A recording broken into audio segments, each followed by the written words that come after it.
जय हिंद दोस्तों आज की इस वीडियो में हम पढ़ने वाले हैं करंट इलेक्ट्रिसिटी के बारे में। ठीक है, और इस चैप्टर में हम पूरा कवर करने वाले हैं। ठीक है, वन शॉट में। और जितने भी इंपॉर्टेंट फॉर्मूलाज हैं सारे को हम कवर करेंगे। ठीक है, and this is only formula chart, आप समझ सकते हो। ठीक है, इसमें शॉर्ट नोट है ये स्पेशली। ठीक है, लेकिन हाँ, सारी चीज़ आपको समझ आएगी। मैं सारी चीज़ों को ब्रीफली समझाने की कोशिश करूँगा। ठीक है, तो आप देख सकते हो 1 पेज, 2 पेज, 3 पेज, बस 3 ही पेज है। ठीक है, ज़्यादा नहीं है। सो ये जल्द ही कंप्लीट हो जाएगा। सो चलिए शुरू करते हैं। तो देखिए क्या है इलेक्ट्रिक करंट। एक्चुअली करंट क्या होता है भाई? करंट कोई भी करंट होता है, पानी का करंट ले लो, कुछ भी करंट है ना, विंड करंट। तो देखो, जैसे पानी फ्लो होता है, इन द सेम वे जब इलेक्ट्रिक चार्जेस फ्लो होते हैं ना, चार्जेस फ्लो होते हैं, तो वहाँ पे जब चार्जेस फ्लो होते हैं तो उसी के फ्लो को हम बोलते हैं इलेक्ट्रिक करंट। यहाँ पे इलेक्ट्रिक वर्ड आ जाता है। ठीक है, electric current is the flow of electric charges.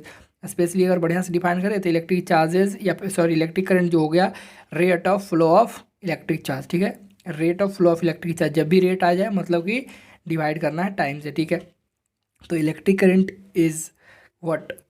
Rate of flow of charge. ठीक है, अब हम बात करते हैं ड्रिफ्ट वेलोसिटी। तो इसका तो बात हो गया ना, I is equal to Q I T. ठीक है, यहाँ पे क्यू चार्ज है, टी टाइम है, आई करंट है।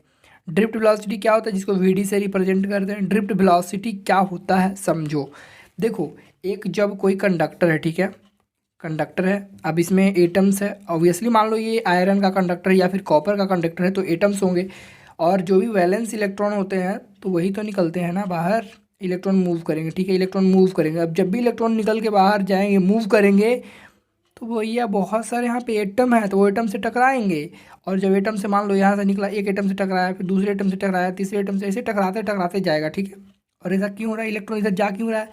क्योंकि जब हम कंडक्टर को किसी इलेक्ट्रिक फील्ड में रखते हैं, एक्सटर्नल इलेक्ट्रिक फील्ड में, तो वो फोर्स लगाता है इस इलेक्ट्रॉन पे और इलेक्ट्रॉन मूव करने लगता है। ठीक है, और जब मूव करता है तो वो बहुत सारे एटम से टकराता है। ठीक है, अब मान लो टकराते टकराते पहुंचा कहीं। ठीक है, तो अब जो टकराने में जो मतलब कि जो टाइम लगा ना, टकरा कर जो मतलब कि हम इसको रिलैक्सेशन टाइम बोलते हैं। ठीक है, रिलैक्सेशन टाइम क्या है? टाइम टेकन बाय इलेक्ट्रॉन या फिर time, average time taken by the electron between two successive collision. ठीक है, जब दो बार टकराता है उसको बोलते हैं। जैसे एक एटम है, दो एटम है, तीसरा एटम, इलेक्ट्रॉन आया, ठीक है, इससे टकराया, मतलब कि इससे टकराया, फिर इससे टकराया, तो जो टाइम लगा ना इसको, उसको बोलते हैं रिलैक्सेशन टाइम, और उसको रिप्रेजेंट करते हैं हम टाउ से। ठीक है, इसको बोलते हैं टाउ। तो हम आगे ये सब देखेंगे। ठीक है, अब जैसे कि देखो बेस स्पेशली हम बात करते हैं, जैसे कि इलेक्ट्रॉन मूव कर रहा है। ठीक है, उस पर फोर्स लगेगा। कौन फोर्स लगेगा भाई? अरे भैया, उसको हम रखे हैं कंडक्टर को इलेक्ट्रिक फील्ड में, इलेक्ट्रिक फील्ड में रखे हैं तो इलेक्ट्रिक फील्ड उस पर फोर्स लगाएगा, है ना। तो फोर्स लगाएगा चार्ज पे, इलेक्ट्रिक फील्ड लगा रहा है तो क्यू ई, तो क्यू यहाँ पे ई लिख दिए क्योंकि इलेक्ट्रॉन पे लग रहा था, ई ई। ठीक है, फोर्स लगेगा ई ई। ठीक, अब जब फोर्स लगेगा तो भैया चार इलेक्ट्रॉन है तो वो एक्सिलरेट करेगा। ठीक है, कितना एक्सिलरेशन होगा? अरे भैया, जितना फोर्स लगेगा और इसका मास पे डिपेंड करेगा, है ना, कितना फोर्स लगा रहा है। ज़्यादा फोर्स लगेगा ज़्यादा एक्सिलरेट करेगा, बट मास पे भी डिपेंड करेगा ना। जैसे मास है तो मास अगर कोई ज़्यादा रहता है, अभी सोचो ना भाई कि हवा चल रही है, ठीक है, आप कुछ भारी चीज़ को फेंक रहे हो और कुछ हल्का चीज़ को, हल्का चीज़ ज़्यादा उड़ के जाएगा दूर, और भारी चीज़ तो वहीं गिर जाएगा ना। In the same way accelerate मतलब कि ज़्यादा स्पीड निकल जाएगा, कौन? इलेक्ट्रॉन निकल जाएगा। अगर मास उसका कम रहता है इलेक्ट्रॉन का, ठीक है, तो एक्सीलरेशन ज़्यादा होगा। तो एक्सीलरेशन इक्वल टू होता है फोर्स अपन मास, मतलब कि दोनों पर डिपेंड करता है कितना फोर्स लग रहा है, कितना उसका मास है। मास कम है तो ज़्यादा एक्सीलरेशन होगा, मास ज़्यादा है तो कम एक्सीलरेशन होगा, सिंपल। ठीक है, तो एक्सीलरेशन इक्वल टू फोर्स पर मास। तो फोर्स यहाँ पे क्या कितना लग रहा है भाई? फोर्स इलेक्ट्रॉन पे लग रहा है ना, किसकी वजह से? इलेक्ट्रिक फील्ड की वजह से। तो ई ई, ठीक है, हमने भी देखा था यहाँ पे ई ई अपॉन मास, फोर्स की जगह ई लिख दिया, मास की जगह वही ई ई अपॉन एम, तो एक्सीलरेशन ई ई अपॉन एम हो गया। ठीक है, अब दूसरी बात कि इलेक्ट्रॉन जब मूव कर रहा है, ठीक है, तो उसका वेलोसिटी है ना, मतलब जिसको हम यहाँ पे ड्रिफ्ट वेलोसिटी बोल रहे हैं। ड्रिफ्ट वेलोसिटी क्या है? एवरेज वेलोसिटी इलेक्ट्रॉन का है कंडक्टर में, क्योंकि टकराते बहुत जा रहा है ना, इसलिए एवरेज वेलोसिटी उसका हम बात करते हैं। ठीक है, और इसी को हम स्पेशली क्या बोल देते हैं? Drift velocity. तो इनिशियल तो कुछ नहीं होगा, ठीक है, जब कंडक्टर को रखा होगा इलेक्ट्रिक फील्ड में तभी तो उस पर फोर्स लगा होगा, तभी तो उसमें एक्सेल मतलब कि वेलोसिटी उसने गेन की होगी, है ना। तो इनिशियल वेलोसिटी जीरो। एक्सीलरेशन क्या होता है? Change of velocity, rate of change of velocity, तो वही लिखते हैं। ठीक है, जैसे v f minus v initial, ठीक है, अपॉन टाइम, तो टाइम की जगह रिलैक्सेशन टाइम टाउ लिखे हमने। अब फाइनल तो वी डी है ना, ड्रिफ्ट वेलोसिटी, इसका क्या एवरेज वेलोसिटी कुछ होगा, वो इनिशियल तो जीरो था, तो we d minus zero upon tau लिखा हमने। ठीक है, तो यहाँ से आगे आपका result v D upon tau equal acceleration के बराबर है ना। तो एक्सीलरेशन का दो रिजल्ट, एक रिजल्ट ये, एक रिजल्ट ये। ठीक है, कंपेयर कर लिया।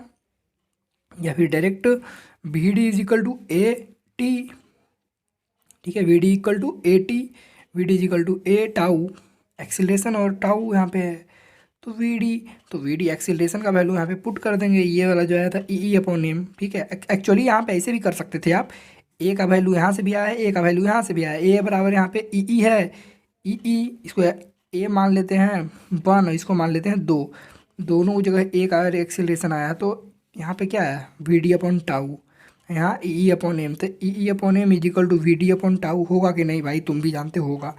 तो यहाँ से हमको ड्रिफ्ट वेलोसिटी निकालना है, तो ये निकालना है तो क्या करोगे, दोनों मल्टीप्लाई करोगे, V D M is equal to E tau इन होगा। अब वी डी निकालना चाहते हो तो क्या करोगे भाई, ई टाउ अपॉन ये वाला मास नीचे, यही तो आया है यही वाला, ठीक है, दोनों सेम ही तो है, वही मैंने किया है, ठीक है। तो we D is equal to क्या होता है ई टाउ अपॉन एम, एकदम याद रखना है इसको, ठीक है। Drift velocity is equal to E tau upon m, drift velocity is equal to E tau upon m. अब हम बात कर लेते हैं relation between drift velocity and current, ठीक है। तो यहाँ से भी एक वेलोसिटी ड्रिफ्ट वेलोसिटी का ये डिफिनेशन है, यहाँ से भी आ जाएगा, ठीक है।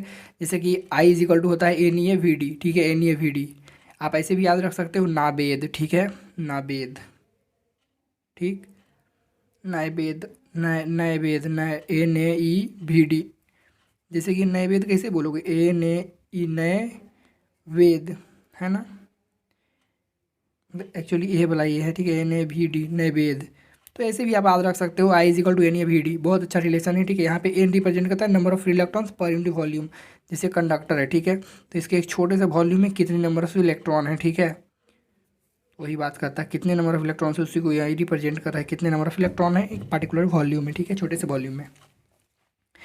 तो रिलेशन कुछ ये है। तो यहाँ से भी वी डी का आप निकाल सकते हैं, v D is equal to क्या लिख सकते हैं, आई अपॉन एन ई ए, ठीक है, एन ई ए लिख सकते हो, ठीक है। अब हम बात कर लेते हैं मोबिलिटी के बारे में, ठीक है। मोबिलिटी समझ में आ रहा है, जैसे कि घुमक्कड़, समझ में आता है घुमक्कड़ वाली बात, जैसे कि आप कहीं घूमने गए, ठीक है, आप कहीं घूमने गए तो कोई बंदा रहता है सुस्त रहता है, कोई एकदम बहुत तेज़ रहता है, इधर उधर घूमते रहता है, जिसको जो ज़्यादा इधर उधर घूमते रहता है, मान लो कि कोई बोले कि तुम जाओ घूम लो, ठीक है, 5 मिनट के अंदर कोई बंदा बहुत जगह घूम ले, और एक बंदा है बहुत कम जगह आगे जगह घूमे 5 मिनट में, ठीक है। तो जो ज़्यादा जगह घूम लेगा, मतलब ज़्यादा डिस्टेंस ट्रेवल कर लेगा, ऑब्वियसली उसकी मोबिलिटी ज़्यादा है ना, बिल्कुल। अब उसने ज़्यादा डिस्टेंस क्यों कवर कर लिया, उसका स्पीड ज़्यादा होगा, जल्दी जल्दी घूम लिया होगा, ठीक है, वही बात यहाँ पे है। देखो क्या होता है mobility, drift velocity of charge carrier पर यूनिट ऑफ इलेक्ट्रिक फील्ड, ठीक है। इलेक्ट्रिक फील्ड में कोई भी चार्ज जैसे कि है मूव करता है, ठीक है, चार्ज कैरियर मतलब इलेक्ट्रॉन है, चार्ज कैरियर है ना, प्रोटॉन्स होते हैं, तो इसलिए यहाँ पे हम इलेक्ट्रॉन की बात करें जैसे कि, ठीक है। तो कितना उसका velocity, drift velocity of charge carrier पर यूनिट ऑफ इलेक्ट्रिक चार्ज, ठीक है, electric field, sorry, electric field में मूव कर रहा है, तो उसका ड्रिफ्ट वेलोसिटी कुछ होगा ना, जितना ज़्यादा ड्रिफ्ट वेलोसिटी मतलब जल्दी जल्दी मूव करेगा, ड्रिफ्ट वेलोसिटी हमने समझाया ना भाई कि टकराते जा रहा है, वही तो ड्रिफ्ट वेलोसिटी उसका है, ठीक है। सीधा सीधी चल जाता तो वेलोसिटी हो जाता, टकराते जा रहा है तो ड्रिफ्ट वेलोसिटी आ गया, सीधा चल जाता तो वेलोसिटी होता, और उसका टाइम क्या लगता, टी होता, और टकराते जा रहा है तो उसका ड्रिफ्ट वेलोसिटी हो गया, और टकराते जा रहा है तो चूँकि उसमें टाइम लग रहा है, एवरेज टाइम निकालते हैं जिसको हम रिलैक्सेशन टाइम बोलते हैं। तो यहाँ पे वेलोसिटी भी, वेलोसिटी को हम क्या बोल देते हैं, ड्रिफ्ट वेलोसिटी, टाइम को भी क्या बोल देते हैं, टाउ, रिलैक्सेशन टाइम, दोनों चीज़ बदल गया है, क्योंकि ये कंडक्टर की बात है यहाँ पे, ठीक है, और कुछ नहीं है, ठीक। तो म्यू को रिप्रेजेंट करते हैं, म्यू से रिप्रेजेंट करते हैं मोबिलिटी को, mu is equal to we D upon E, ठीक है, मतलब कि रेशियो है, ऐसे भी बोल सकते हो डिफिनीशन वी डी अपॉन ई का, ठीक है, drift velocity upon electric field, समझ में आया। अब यहाँ पे ये हमने रिलेशन कैसे लिखा, इसका एसआई यूनिट देख लो पहले, एसआई यूनिट मीटर स्क्वायर पर वोल्ट सेकेंड, ठीक है। जैसे कि देखो इसका सेकेंड रिलेशन भी हमने लिखा है, तो एक्चुअली देखो ई टी अपॉन एम कैसे लिखा हमने, तो ये बात समझना होगा आपको। यहाँ पे देखो थोड़ा सा देख लो, V D is equal to क्या होता है ई टाउ अपॉन एम, तो यहाँ पे क्या कम है ई टाउ अपॉन एम, तो यहाँ पे इलेक्ट्रिक फील्ड ही तो कम है ना, यहाँ पे वी डी है ना, तो we D is equal to हम क्या लिख सकते हैं, v D is equal to नहीं लिख सकते हैं, जैसे कि इधर अगर हम इलेक्ट्रिक फील्ड को इधर नहीं ला सकते हैं, ला सकते हैं ना, वी डी, यहाँ पे v D is equal to E tau upon m है, तो इलेक्ट्रिक फील्ड को उठा के यहाँ पे ले आएंगे, तो we D upon E is equal to क्या होगा ई टी अपॉन एम, तो यही तो है we D upon E is equal to E T upon M. अरे भैया V D is equal to क्या होता है E tau upon M, E tau upon M, तो यहाँ पे ई ही तो मिसिंग है, तो ये वाला ई यहाँ से आया है, समझ में आया। तो ये अब जब वी डी अपॉन ई होता है जिसको बोलते हैं मोबिलिटी, तो ये तो फॉर्मूला, ये रिलेशन आना चाहिए कि नहीं। बिल्कुल, मोबिलिटी का दो फॉर डिफिनीशन हो गया, एक ये और एक ये। समझ आया? अब समझ में आ गया होगा, ठीक है, मुझे उम्मीद है। अब देखो यहाँ पे म्यू ई है और यहाँ पे म्यू एच है, ठीक है। ये इलेक्ट्रॉन जब ऑब्वियसली मूव कर रहा है, ठीक है, यहाँ पे इलेक्ट्रॉन है, ठीक है। अब देखो इलेक्ट्रॉन हल्का होता है किसी होल में, होल जो होता है भारी। अब सेमीकंडक्टर वाली बात है यहाँ पे आ गई है, ठीक है। सेमीकंडक्टर में आप ये चीज पढ़ोगे होल के बारे में, ठीक है। जहाँ से जैसे कि इलेक्ट्रॉन ऑब्वियसली मूव करता है कंडक्टर के बीच में, तो निकलता कहाँ से है? Obviously valence electron valence shell में से निकलता है, ठीक है। और जहाँ से इलेक्ट्रॉन, जैसे कि इलेक्ट्रॉन ये घर में है, ठीक है, इलेक्ट्रॉन यहाँ से निकल जाएगा, ठीक है, इलेक्ट्रॉन निकल जाएगा, तो ई यहाँ निकल गया मान लो यहाँ पे, ठीक है। तो ये जो रहेगा खाली हो जाएगा, तो ये खाली हो जाएगा, इसको बोलते हैं होल, ठीक है। अब इसलिए इसको तो इलेक्ट्रॉन ही बोलेंगे। तो ये भी मूव करता है स्पेशली, ठीक है। तो यहाँ पे मोबिलिटी जो होता है इसका, इलेक्ट्रॉन का, वो ज़्यादा होता है देन मोबिलिटी ऑफ होल। ये कितना मूव करेगा? नहीं मूव करेगा। दूसरा चीज़ ये भी सोच सकते हो, ठीक है, कि इलेक्ट्रॉन जो होता है वो हल्का होता है, हल्का होने की वजह से ज़्यादा मूव करता है, और जो होल होता है वो भारी होता है इससे कंपैरिजन में, ठीक है। इसलिए वो उसका जो मोबिलिटी है वो कम होता है, ख़त्म। और इसके बारे में डिटेल में पढ़ोगे आप सेमीकंडक्टर में, ठीक है। करंट डेंसिटी की बात कर लेते हैं। देखो डेंसिटी क्या होता है? डेंसिटी मतलब कोई कितना घना है, ठीक है। जैसे कि एक यहाँ पे हमने कटोरा लिया, ठीक है, कटोरा समझते हो, ठीक है, कटोरा खाने वाला जिसमें खाते हैं कुछ रख के, ठीक है, कटोरा है। या फिर चलो गैस लेते हैं, गैस भाई, गैस सिलेंडर है, ठीक है, इसमें 1 kg गैस है, ठीक है। तो कुछ होगा इस तरह से गैस, ठीक है, 5 kg भर दिया।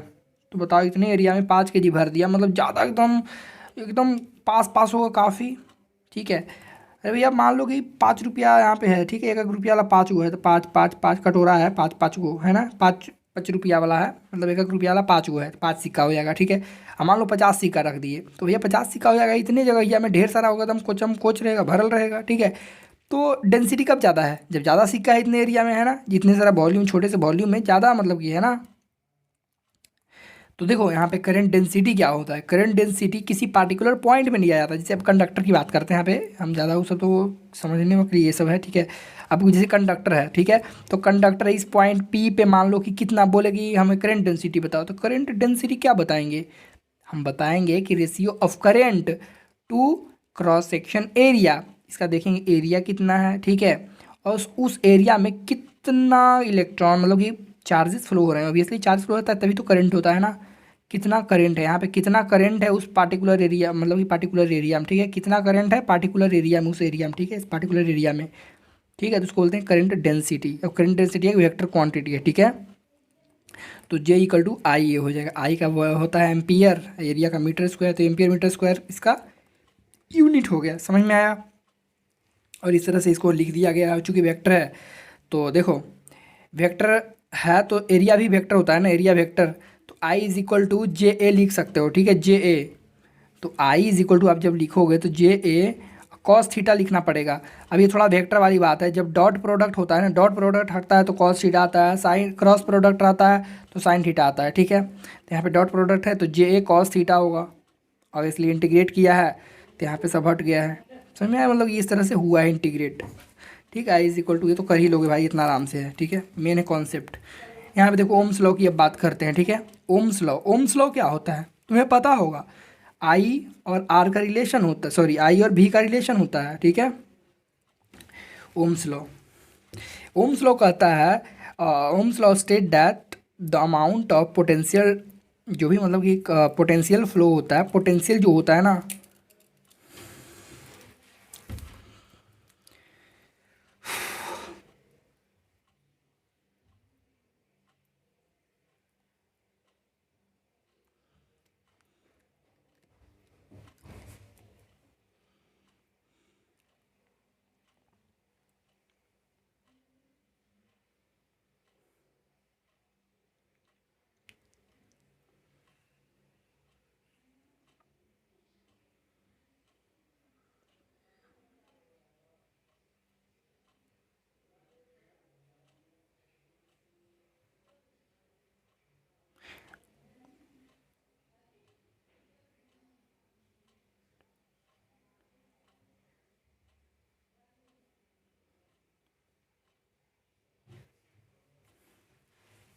देखो ओम्स लॉ क्या होता है, ओम्स लॉ ये बताता है कि the amount of current flowing through a circuit is directly proportional to the potential difference across the ends of the conductor. ठीक है, एक कंडक्टर है, ठीक है, इसमें करंट फ्लो हो रहा है, ठीक, करंट फ्लो हो रहा है और वो डायरेक्टली प्रोपोर्शनल होगा, मतलब उतना ज़्यादा फ्लो होगा जितना इसमें पोटेंशियल दोनों एंड्स के बीच में होगा। ठीक है, मान लो पोटेंशियल बीच में बहुत ज़्यादा है तो बहुत ज़्यादा करंट फ्लो होगा, समझ में आया। तो amount of current flowing through a circuit या फिर conductor is directly proportional to the potential difference across the ends of the conductor, समझ में आया। तो V इज डायरेक्टली प्रोपोर्शनल होता है I के, ठीक है, या I जो बोल सकते हैं, I is directly proportional to V। तो यहाँ पे V is equal to I R होता है, ठीक है, जो पोटेंशियल होता है, पोटेंशियल डिफरेंस V होता है, ठीक है। तो V is equal to I R हम लिख देते हैं, R यहाँ पे प्रोपोर्शनलिटी कांस्टेंट आ जाता है, ठीक है, जो कि ये कांस्टेंट ऑब्वियसली। तो अब यहाँ पे फॉर्मूला हम देख रहे हैं, ज़्यादा डिटेल में नहीं जाएंगे। तो R इज इक्वल टू होता है यहाँ पे रेजिस्टेंस का एक फार्मूला ये भी हो गया, R is equal to V upon I, ठीक है। R जो होता है स्पेशल फार्मूला ये होता है मेन इसका, R is equal to rho L upon A, मतलब रेजिस्टेंस किन चीज़ों पर डिपेंड करता है, रेजिस्टिविटी ऑफ द मटेरियल पर डिपेंड करता है, length of the material and area of the cross section, ठीक है, इतना आपको पता होगा ये सब, ठीक है। और रेजिस्टिविटी इक्वल टू होता है, यहाँ से निकाल दिया गया आर ए अपॉन एल, ठीक है। तो ये तीन चीज़ पर डिपेंड करता है ना, इस तरह से रेजिस्टेंस लेंथ पे डिपेंड करता है, एरिया पे, और इस तरह से कंबाइन कर दिया गया है, R is directly proportional to length upon area. यहाँ पे इलेक्ट्रिकल रेजिस्टिविटी होता है रो, ठीक है, उसका यूनिट क्या होता है, ओम मीटर होता है, रेजिस्टेंस का ओम होता है, ठीक है, पोटेंशियल का वी होता है ये सब तो पता होगा ना। देखो रेजिस्टिविटी इंसुलेटर का सबसे ज़्यादा होता है, फिर अलॉय का, फिर कोई भी मतलब सेमीकंडक्टर का, फिर कंडक्टर का सबसे कम होता है रेजिस्टिविटी, ठीक है। और रेजिस्टिविटी का एक फॉर्मूला ये भी है, M upon N square tau, ठीक है। और इसे डिराइव किया गया है V is equal to I R, ठीक है, आई की जगह पुट कर दिया गया वैल्यू, कौन बोला, N E A V D, ठीक है, हमने भी पढ़ा ना N E A V D, ये वाला N E A V D, ठीक है। इसलिए यहाँ पे V का वैल्यू पुट, जिसे V is equal to I R होता है, तो यहाँ से I का वैल्यू पुट कर दिया गया था, ठीक है, और वहाँ पे कैलकुलेट करके ये सब निकाला गया है, ठीक है।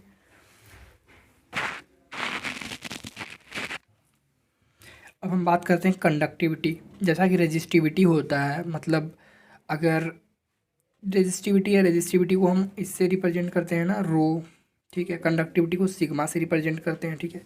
तो कंडक्टिविटी और रेजिस्टिविटी में जस्ट रेसिप्रोकल का रिलेशन है, मतलब अगर कंडक्टिविटी है ज़्यादा तो वो कंडक्ट करेगा इलेक्ट्रिसिटी, रेजिस्टिविटी मतलब रेजिस्ट करेगा करंट को, ठीक है। तो कंडक्टिविटी इज डायरेक्टली मतलब कि प्रोपोर्शनल टू 1 सिग्मा, मतलब कि रेसिप्रोकल है इसके, है ना। तो जो इसका यूनिट होता है, इसका यूनिट क्या होता है रेजिस्टिविटी का, ओम मीटर। तो इसका क्या हो जाएगा, जब आप लिखोगे नीचे ओम मीटर, तो ओम मीटर ऊपर ले जाओगे तो इन्वर्स हो जाएगा, ओम इन्वर्स मीटर इन्वर्स, किसका है, रेजिस्टिविटी का। तो ओम, ओ एच एम, ओम लिखते हैं, तो इसको उल्टा कर दो तो क्या होगा, एम एच ओ, महो। तो इसका यूनिट महो होता है, महो, ठीक है, जो कि महो को ऐसे लिखा जाता है, ऐसे लिखो, उल्टा कर दो, ठीक है, या फिर इसी को लिखो ऐसे, ठीक है, या इसको साइमन्स भी बोलते हैं, ठीक है, इसको, और इसको हम ऐसे कर सकते हैं, महो मीटर पर मीटर, ठीक है, महो पर मीटर, ये नीचे ही आ जाएगा पर मीटर। कंडक्टेंस का क्या होता है, कंडक्टेंस को जी से रिप्रेजेंट करते हैं, G is equal to I R. ये कंडक्टेंस जो है रेजिस्टेंस का उल्टा है, तो रेजिस्टेंस का होता है ओम, तो इसका हो जाएगा ओम इनवर्स, या महो डायरेक्ट बोलो, ठीक है, समझ में आया। अब हम देख लेते हैं variation of resistance and resistivity with temperature, मतलब टेम्परेचर बढ़ने पर, जैसे कंडक्टर है, कंडक्टर का टेम्परेचर बढ़ाते जाते हैं तो उसके रेजिस्टेंस पे क्या फ़र्क पड़ेगा, रेजिस्टिविटी पे क्या फ़र्क पड़ेगा, वो देखने वाले हैं, ठीक है। एक स्मॉल टेम्परेचर की बात करें, जैसे कि रेजिस्टेंस क्या होगा, ठीक है, रूम टेम्परेचर पे बात कर रहा है, ठीक है, रेजिस्टेंस एट रूम टेम्परेचर, तो R not into 1 plus alpha T होता है। यहाँ पे आर नॉट क्या है, रेजिस्टेंस एट 0 डिग्री सेल्सियस, और अल्फ़ा क्या है, टेम्परेचर कोफिशिएंट होता है रेजिस्टेंस का, ठीक है। और यहाँ पे एक्चुअली डेल्टा टी आएगा, ठीक है, टेम्परेचर वेरी करेगा ना, इनिशियल कुछ टेम्परेचर होगा, वेरी करके कुछ फाइनल कुछ और होगा, ठीक है। तो फार्मूला को देखते हैं जनरल टेम्परेचर के लिए, कोई भी टेम्परेचर के लिए, ठीक है, फॉर लार्ज टेम्परेचर या फिर एनी टेम्परेचर, ठीक है। जैसे कि R2 बोले, ठीक है, R2 मतलब देखो पहले इनिशियल रेजिस्टेंस कुछ होगा ना, अभी रूम टेम्परेचर पे कुछ तो रेजिस्टेंस होगा वायर का, जैसे वायर है उसका अभी तो रेजिस्टेंस है, ऐसा तो नहीं है कि वो एकदम रेजिस्टेंस फ्री है, नहीं, रेजिस्टेंस होगा, इनिशियल रेजिस्टेंस कुछ होगा, जिसको इन्फ्रेंस रेफरेंस रेजिस्टेंस भी बोल सकते हो, जिसको R1 मैंने लिखा है, ठीक है। रेफरेंस रेजिस्टेंस कुछ तो होगा वायर का ना रेजिस्टेंस। अब जब टेम्परेचर बढ़ाओगे तो उसका रेजिस्टेंस कुछ और होगा, R2 क्या होगा वही निकालना है हमें। R2 कुछ और हो जाएगा, बढ़ जाएगा, रेजिस्टेंस इनिशियल कुछ आएगा, बाहर बाद में कुछ और हो जाएगा बढ़कर, ठीक है, टेम्परेचर बढ़ाने पर, ठीक है। मतलब टेम्परेचर बढ़ाने पर, तो टेम्परेचर स्टार्टिंग में कुछ और होगा, T1 मान लेते हैं, ठीक है, जिसको रिफरेंस बोलते हैं। तो T1 वाले को और R1 वाले को रिफरेंस बोलते हैं। रेजिस्टेंस इनिशियल में कुछ होगा, ठीक है, रिफरेंस में कुछ होगा स्टार्टिंग में, और ये वाला भी रेफरेंस है, ठीक है, स्टार्टिंग में कुछ होगा टेम्परेचर। अब जब बढ़ाएंगे टेम्परेचर तो रेजिस्टेंस भी बढ़ेगा, तो R2 कितना रेजिस्टेंस हुआ फाइनल, ठीक है, और वो डिपेंड करेगा, ठीक है, रेजिस्टेंस क्या होगा फाइनल। और टेम्परेचर का भी डिफरेंस होगा। इनिशियल में मान लो 5 डिग्री है, अब जैसे 24 डिग्री एक्चुअली हमारे पास जो रूम टेम्परेचर है 24 डिग्री, ठीक है, 24 से 28 इस तरह से। अब बढ़ाएंगे मान लो 45 डिग्री पर, तो 45 इन फाइनल हो जाएगा, 45 माइनस जो इनिशियल वो हटा देंगे, ठीक है। तो कुछ ऐसा होता है। अब इसी से कैलकुलेट करके यही सब निकाला गया। इसको ये क्या है, इसको बोलते हैं टेम्परेचर कोफिशिएंट ऑफ रेजिस्टेंस, ठीक है। तो इसको निकाला गया है, तो कुछ इस तरह से निकल जाता है R2 minus R1 upon R1 into T2 minus T1, ठीक है। ये क्या है, टेम्परेचर कोफिशिएंट ऑफ रेजिस्टेंस। तो ये क्या होता है, डिफरेंस, जो ratio of difference of resistance to temperature वाला ये है ना, मल्टीप्लाइड यहाँ होता है R1 नीचे ही, ठीक। तो टेम्परेचर कोफिशिएंट ऑफ रेजिस्टेंस ये हो गया, पता चल गया होगा आपको, ठीक है। सिमिलरली अगर हम रेजिस्टिविटी के लिए बात करें तो सिंपल रेजिस्टेंस की जगह रेजिस्टिविटी खाली हमने लिख दिया है ना। रेजिस्टिविटी कुछ स्टार्टिंग में होगा, फाइनल में कुछ और हो जाएगा बढ़ के, ठीक है। तो R2 minus rho one upon rho one into T2 minus T1। Initial temperature कुछ और होगा, फाइनल कुछ और हो जाएगा। इनिशियल रेजिस्टिविटी कुछ और होगा, फाइनल कुछ और हो जाएगा बढ़ के, ठीक है। अब मान लो मेटल की बात करते हैं, तो ये जो आता है ना, क्या ये क्या है, टेम्परेचर कोफिशिएंट, वो पॉजिटिव आता है। क्यों पॉजिटिव आता है मेटल्स के लिए, जैसे कि देखो मेटल्स है, मेटल एक कंडक्टर है, मेटालिक कंडक्टर की बात कर रहे हैं, ठीक है, मेटालिक कंडक्टर की बात कर रहे हैं। मान लो टेम्परेचर अभी रूम टेम्परेचर है, ठीक है, 24 डिग्री सेल्सियस या 22 जो भी है, 5 डिग्री सेल्सियस, ठीक है। अब टेम्परेचर को हमने बढ़ाया कर दिया 35, ठीक है, या फिर 34, तो 10 डिग्री बढ़ गया, ठीक है। फाइनल टेम्परेचर ये T1 था, ये T2 हो गया फाइनल टेम्परेचर। तो टेम्परेचर जब बढ़ाओगे तो रेजिस्टेंस भी तो बढ़ेगा, तो इसका इनिशियल रेजिस्टेंस R1 कुछ होगा, रेजिस्टेंस R2 कुछ हो जाएगा। मान लो कि यहाँ पे 5 ओम था, यहाँ पे 15 ओम हो गया, ठीक है, 10 बढ़ गया है ना। तो R2 हमेशा ज़्यादा आया कि नहीं, बढ़ने पर हमेशा R2 ज़्यादा आ रहा है, ठीक है। तो इसीलिए जब हम टेम्परेचर कोफिशिएंट निकालते हैं तो टेम्परेचर कोफिशिएंट क्या होता है, R2 माइनस R1 होता है। तो R2 तो यहाँ पे 15 है, तो 15 माइनस 5 10 हो जाएगा, है ना, R2 माइनस R1। तो 15 माइनस 5 10 आया पॉजिटिव, टेम्परेचर भी बढ़ा है ना। इनिशियल 24 था, यहाँ पे 34 हो गया, 24 10 का फ़र्क होगा, तो 10 बढ़ गया। तो इस तरह से ही तो पॉजिटिव ही नहीं आया, पॉजिटिव आएगा, ठीक है। और स्टार्टिंग में कुछ होगा, मतलब पॉइंट में भले आ जाए लेकिन पॉजिटिव ही आएगा, समझ में आया, नेगेटिव नहीं आएगा। अब यहाँ पे सेमीकंडक्टर या अलॉय की बात करें या इलेक्ट्रोलाइट की बात करें, तो देखो इलेक्ट्रोलाइट को जब आप हीट करते हो ना, तो वहाँ पे कंडक्टिविटी वहाँ पे उसकी बढ़ जाती है, समझ में आया। मतलब सेमीकंडक्टर जैसे कि है, जब उसको हीट करते हो तो उसका रेजिस्टेंस बढ़ता नहीं है बल्कि घट जाता है। इनिशियल रेजिस्टेंस कुछ है, जैसे टेम्परेचर तो भले ही आप डिफरेंस करोगे, ठीक है, टेम्परेचर T1 से मान लो कि T2 आपने किया, ठीक है, इसका तो डिफरेंस पॉजिटिव ही आएगा, लेकिन वो तो नीचे है, ठीक है। तो नीचे वाले तो पॉइंट फ्रैक्शन में आ सकता है, लेकिन ऊपर वाला ही डिसाइड करेगा ना। जैसे कि अब मान लो रेजिस्टेंस स्टार्टिंग में कुछ है, R2 कुछ और हो जाएगा, R1 मान लो 25 डिग्री है, तो रेजिस्टेंस आप बढ़ाना चाह रहे हो, इसलिए टेम्परेचर आपने बढ़ाया, तो टेम्परेचर बढ़ाया तो T2 माइनस T1 तो होगा ही अभी भी, ठीक है, वो तो कुछ आएगा। टेम्परेचर तो आपने बढ़ाया 10 से मान लो कि 20 कर दिया, टेम्परेचर का तो फ़र्क हुआ, लेकिन इनिशियल जो रेजिस्टेंस था वो मान लो 5 ओम था, अब फाइनल में कुछ और हो जाएगा R2 में, बढ़ाने पर टेम्परेचर मान लो 2 ओम बचे, ठीक है, ऐसा होता है। तो 2 ओम होगा तो 2 में से 5 घटाओगे तो -3 आ जाएगा, है ना। तो यहाँ पे -3 ऊपर लिखना पड़ेगा कि नहीं, तो ये वाला -3 आ जाएगा, तो -3 अपॉन कुछ छूट दे दो तो माइनस में आएगा, पॉइंट में भले आएगा तो माइनस में ही आएगा, ठीक है। तो इसीलिए सेमीकंडक्टर या इलेक्ट्रोलाइट के लिए ये जो है ना टेम्परेचर कोफिशिएंट माइनस में आता है, तो ये ऑब्जेक्टिव में आ सकता है, याद रखना। अब ग्राफ है जैसे कि टेम्परेचर और रेजिस्टिविटी का।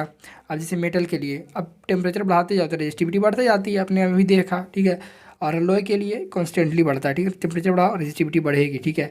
लेकिन सेमीकंडक्टर में क्या होता है, टेम्परेचर आप बढ़ाते जाओ, जैसे टेम्परेचर यहाँ पे कुछ है, ठीक है, यहाँ पे इतना टेम्परेचर है, ठीक है, यहाँ पे कुछ और होगा, यहाँ पे कुछ और, यहाँ पे कुछ और, यहाँ पे कुछ और, ठीक है। जैसे टेम्परेचर यहाँ पे बात करते हैं, इस टेम्परेचर पे तो रेजिस्टिविटी हाईएस्ट है यहाँ पे, मान लो कि 2 डिग्री सेल्सियस है टेम्परेचर, ठीक है। अब मान लो कि यहाँ पे अब बात कर रहे हो, मान लो 4 डिग्री सेल्सियस टेम्परेचर आपने बढ़ाया, ठीक। तो तो टेम्परेचर तो पॉजिटिव ही आएगा ना, इसको घटाओगे फिर भी तो 4 में से 2 आएगा तो 2 घटेगा, ठीक है, 2 आएगा, 4 में से 2 गया 2। लेकिन यहाँ पे रेजिस्टेंस कुछ होगा, ठीक है, फाइनल रेजिस्टेंस तो घटते गया ना, घट गया फाइनल रेजिस्टेंस। यहाँ पे मान लो 10 है तो यहाँ पे मान लो रेजिस्टेंस कितना है, 2 ही है, तो फाइनल में से इनिशियल घटाओगे तो नेगेटिव आ जाएगा, ठीक है, इसीलिए नेगेटिव है। इसका ग्राफ भी ऐसे जा रहा है, ठीक है, टेम्परेचर बढ़ाने पे रेजिस्टिविटी घटते जा रही है, समझ में आया। सुपर कंडक्टिविटी जस्ट इसका ऐसा चीज़ होता है जिससे कि आप भी सोचो ना, देखो फिजिक्स में सारी चीज़ें सिमेट्री पर चलती है, मतलब अगर इस डायरेक्शन में हो रहा है तो इस डायरेक्शन में होगा, ऐसी बात चलती है, ठीक है। जिससे कि देखो टेम्परेचर बढ़ाने पे, टेम्परेचर बढ़ाते जाओ तो क्या होता है, रेजिस्टेंस बढ़ता है। तो उसका उल्टा भी तो सही होगा कि टेम्परेचर कम करते जाओ, कम करते जाओ, कम करते जाओगे तो क्या होगा, ऑब्वियसली जो अच्छा टेम्परेचर बढ़ाने पे जो रेजिस्टेंस है वो क्यों बढ़ जाता है भैया, टेम्परेचर बढ़ाते हो तो रेजिस्टेंस इसलिए बढ़ जाता है क्योंकि उनके बीच में जो इलेक्ट्रॉन कोलिजन होता है एटम्स के बीच में, और इलेक्ट्रॉन पास होना मतलब कि मुश्किल हो जाता है उनके लिए, ठीक है। लेकिन अगर टेम्परेचर घटा दो तो टेम्परेचर घटा दोगे तो जो उनका वाइब्रेशन होता है वो उनका नहीं हो पाएगा एटम्स का, तो इलेक्ट्रॉन अपने आराम से पास हो जाएंगे, ठीक है, सुपर कंडक्टिविटी केस आ जाएगा, ठीक है, आराम से इलेक्ट्रॉन मूव कर पाएंगे, ठीक है, तो अच्छा से कंडक्ट कर पाएगा। टेम्परेचर कुछ है, ठीक है, टेम्परेचर घटाते घटाते घटाते मान लो कि -196 डिग्री सेल्सियस पर ले गया तो रेजिस्टेंस एकदम जीरो हो जाएगा, ठीक है, रेजिस्टेंस जीरो हो जाएगा, समझ में आया। और इसका यूज़ करते हैं सुपर कंडक्टर्स का सुपर कंप्यूटर्स में, MRI स्कैनर में। अब हम बात करते हैं कलर कोड्स फॉर रजिस्टर्स। देखो आपने रजिस्टर्स देखा होगा जिसके अलग अलग कोड होते हैं, ठीक है, चलो मैं आपको दिखाता हूँ एक रजिस्टर। जैसे देखो मेरे पास ये रजिस्टर्स है, ठीक है, ध्यान से देखो, दिख रहा है, चलो इसको थोड़ा सा हम ये करते हैं, यस दिखा। यहाँ पे देखो एक रजिस्टर्स है, ठीक है, जो मेरे एक बल्ब में कनेक्टेड है, ठीक है। तो देखो इसका कलर क्या है, ये ब्राउन है, ब्लैक है एंड ये वाला जो है गोल्डन कलर है, ठीक है, ध्यान से देखो दिख रहा हो तो, ठीक है। तो कुछ ऐसा है, तो इसका हम रेजिस्टेंस निकालेंगे, जैसे कि इस बल्ब में हमने ये कनेक्ट किया है, क्यों कनेक्ट किया है, इतना ही कनेक्ट क्यों किया है, इस रेजिस्टेंस कितना इसका रेजिस्टेंस होगा और इस हिसाब से हमें कनेक्ट किया है, तो हम देखेंगे, ये देखने वाले हैं, ठीक है। तो पहले ये समझ लेते हैं फिर इसका रेजिस्टेंस निकालेंगे, और आप देख के इसको बता दोगे कि इसका रेजिस्टेंस कितना है, कै ओम का ही होगा, ठीक है। तो चलिए पहले देख लेते हैं।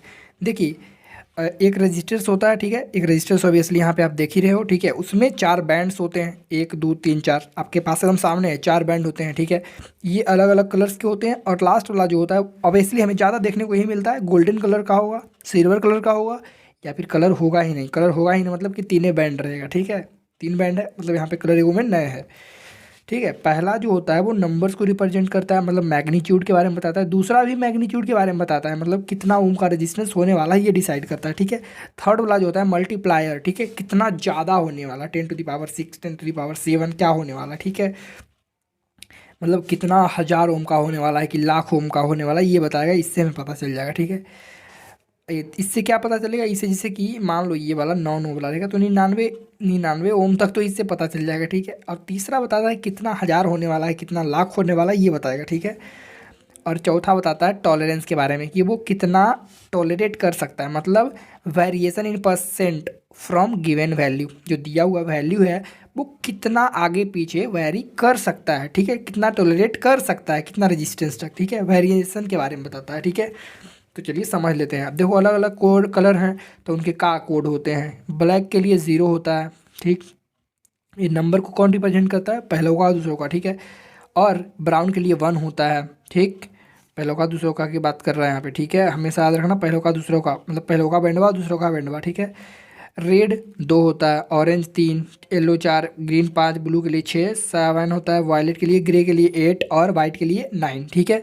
और इसका जो मल्टीप्लायर है ना, मल्टीप्लायर जो थर्ड वाला होगा वो हमेशा इसी से आपको याद रखना, ये सब याद करने ही नहीं है आपको, मल्टीप्लायर वाला। अब जैसे कि 6 है, ठीक है, जैसे 6 है तो इसका मल्टीप्लायर भी क्या होगा, ब्लू के लिए मल्टीप्लायर क्या होगा, 10⁶ लिख देंगे, जो नंबर है ना उसी को पावर में कर देंगे, ठीक है। जैसे 0 है तो 10⁻0 हो जाएगा, ठीक है। तो ये तो कुछ इस तरह से हो गया, आपको समझ में आ ही रहा होगा।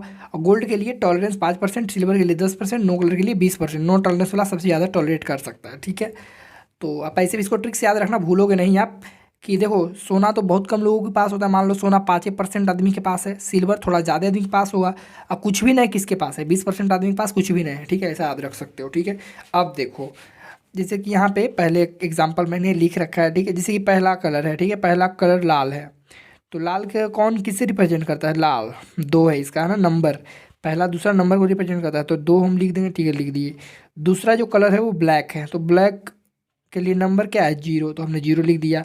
तीसरा है ग्रीन, तो ग्रीन तीसरा क्या रिप्रेजेंट करता है, मल्टीप्लायर, यहाँ पे नंबर नहीं लिख देना कि 3 लिख देंगे, यहाँ पे तीसरा होगा मल्टीप्लायर। ये तो आपको याद रखना है कि पहला नंबर दूसरा भी नंबर तीसरा मल्टीप्लायर रिप्रेजेंट करता है, और चौथा वाला टॉलरेंस, ठीक है। तो हरा कलर है, तो यहाँ पे हरा कलर भी 5, तो ये 5 10⁵ में जाएगा, क्योंकि मल्टीप्लायर में आ रहा है, थर्ड वाले में आ रहा है, 10⁵ लिख दिया हमने, ठीक है।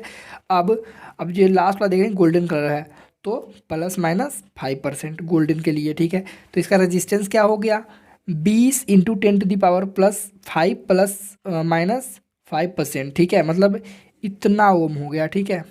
20 पर 5 जीरो, ठीक है, 20 पे 5 जीरो, 1 2 3 4 5 कितना होगा, 1 दहाई सैकड़ा हज़ार 10,000 लाख 10 लाख 20 लाख, ठीक है, 20 लाख ओम रेजिस्टेंस हुआ, +-5%, ठीक है, मतलब वेरिएशन इतना हो सकता है, और 20 लाख ओम का रेजिस्टेंस है ये, ठीक है।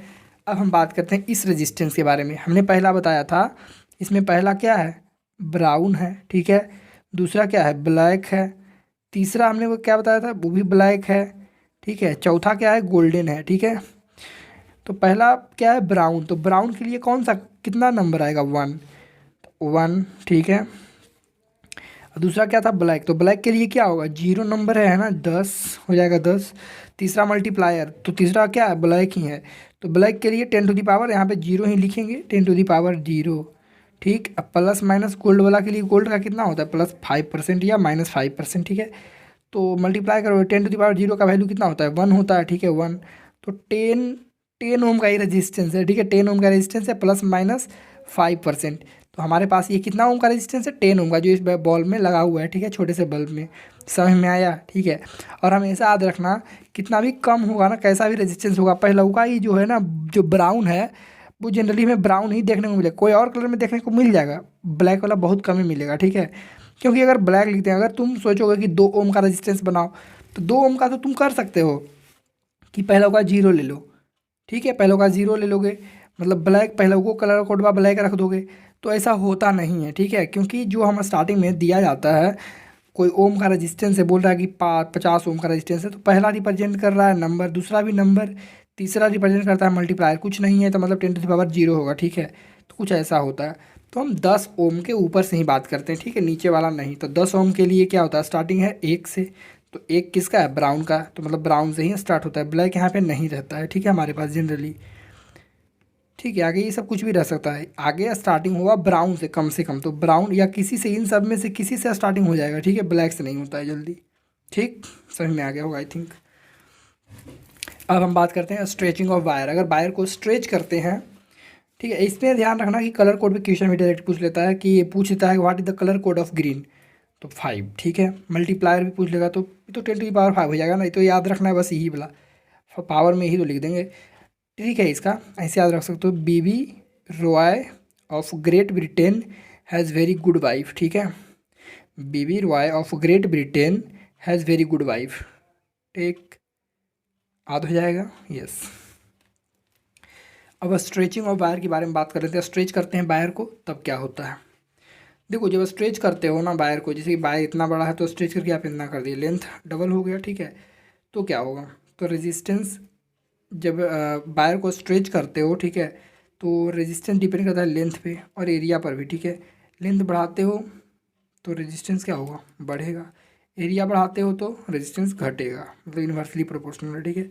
और R2 = L2 अपॉन A2 है, तो कुछ ऐसा रिलेशन है, ठीक है। तो L1/L2 इंटू यहाँ पे A2/A1 को हम L1/L2 ही लिख सकते हैं, ठीक है। तो L² हो जाता है। तो रेजिस्टेंस जो होता है, रेजिस्टेंस बढ़ता है कब, जब लेंथ को डबल कर दोगे, लेंथ को डबल कर दोगे तो रेजिस्टेंस 4 गुना बढ़ जाएगा, ठीक है। और वैसा ही ये है, अगर एरिया को हाफ कर दोगे तो क्या होगा, रेजिस्टेंस बढ़ेगा कि घटेगा। अभी एरिया को कम कर रहे हो, हाफ कर दिए हो तो रेजिस्टेंस बढ़ जाएगा, ठीक है, हाफ कर दिए हो तो डबल हो जाएगा, ठीक है, ऐसा होता है रिलेशन, कुछ इस तरह से होता है। R1/R2 is equal to L1/L2 का होल स्क्वायर, और यहाँ पे A2/A1 का होल स्क्वायर लिख सकते हो, ठीक है। रेशियो दे रखा है क्वेश्चन, तो ऐसे सोल्व कर सकते हो। दूसरा हमारे पास इलेक्ट्रिकल पावर, ठीक है। अब इलेक्ट्रिकल पावर क्या होता है? Rate of electrical energy supplied by the voltage source to maintain the flow of current. जैसे करंट फ्लो होता रहे, इसके लिए ज़रूरी है कि जो वोल्टेज सोर्स है ना, वो मतलब करंट को धकियाते रहे, ठीक है। मतलब कि एनर्जी सप्लाई करता रहे, ठीक है। Rate of electrical energy supplied by the voltage source, जो भी वोल्टेज सोर्स होता है जैसे बैटरी, ठीक है। तो इलेक्ट्रिकल एनर्जी जितना सप्लाई ज़्यादा करेगा, उसका पावर मतलब उतना ज़्यादा है, ठीक है। तो पावर इजिकल टू होता है रेट ऑफ डूइंग वर्क, ये भी आपको पता होगा, वर्क अपॉन टाइम, ठीक है। और यहाँ पे वर्क और एनर्जी को एक दूसरे से रिलेटेड समझते हैं सब, ठीक है। ऐसा आप भी पता होगा कि वर्क और एनर्जी किस तरह से रिलेटेड है। तो यहाँ पे W is equal to delta U भी लिख सकते हैं, वर्क इजिकल टू एनर्जी। भैया वर्क कोई तभी कर पाता है जिस उसके पास एनर्जी है, ठीक है। और जब भी वर्क करता है तो एनर्जी के फॉर्म में स्टोर भी होता है, वैसे भी समझ सकते हो, ठीक है। तो पावर इजिकल टू क्या होता है? Power is equal to work upon time या डेल्टा U/T, ठीक। अब power is equal to Q V upon T. Q V क्यों लिखा? क्योंकि डेल्टा यू जो होता है पोटेंशियल एनर्जी, पोटेंशियल डिफरेंस आपको पता है नहीं, ये डेल्टा वी पोटेंशियल डिफरेंस, ठीक है। तो पोटेंशियल डिफरेंस इक्वल टू क्या होता है? Q we. एक्चुअली वर्क वाला लिखा है हमने, ठीक है। वर्क इजिकल टू क्या होता है? क्यू वी, ठीक है। P is equal to Q W/T। तो डब्ल्यू इजिकल टू क्या होता है? क्यू भी होता है ना। आपने ये तो पोटेंशियल वाले चैप्टर में पढ़ा होता है, इलेक्ट्रोस्टैटिक पोटेंशियल एंड कैपेसिटेंस वाला में पढ़ा है आपने, W इजिकल टू क्यू भी, ठीक है। तो क्यू वी अपॉन टी। अब देखो Q/T तो हमने अभी देखा था, पहले शुरू शुरू में देखा, I इजिकल टू Q/T होता है, ठीक है। I is equal to Q/T। Current rate of flow of charge is equal current.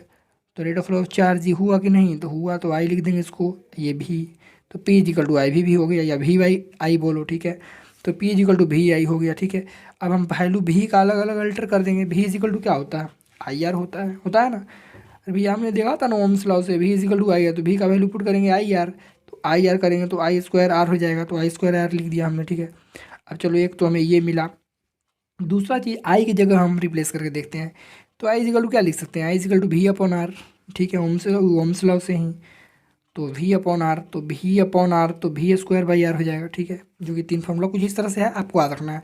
SI unit watt होता है और कमर्शियल यूनिट HP होता है, जो कि हॉर्स पावर इसको बोलते हैं, ठीक है। 1 हॉर्स पावर इजिकल होता है 746 वाट, ठीक है।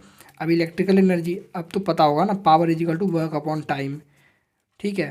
तो इलेक्ट्रिकल एनर्जी क्या होगा? W इजिकल टू PT, ठीक है। P के जगह आप क्या लिख सकते हो? VI भी लिख सकते हो, P इजिकल टू VI, तो ये हमने लिखा है, ठीक है। Electrical energy into power, electrical power into time energy is equal to, ठीक है, W इजिकल टू VI/T। तो VI की जगह आप क्या लिख सकते हो? इलेक्ट्रिकल पावर के लिए VI आपने यूज़ किया है, ठीक है। अब वर्क इजिकल टू क्या होगा? VIT। वर्क क्या है? पे एनर्जी है, ठीक है। इलेक्ट्रिकल एनर्जी को रिप्रेजेंट करते हैं, और इसको डेल्टा U भी लिख सकते हो, ठीक है, U, ठीक। तो W इजिकल टू VIT, ठीक है। और अगर हम अलग अलग वैल्यू पुट करते जाएँ तो होता जाएगा काम हमारा। जैसे कि I की जगह वैल्यू पुट करेंगे, पहले हमने वही नहीं देखा था, सेम यही वाला भाई, उठा लो ये सब, ठीक है। आपको यही बस याद रखना है, W is equal to VI/T, power into time.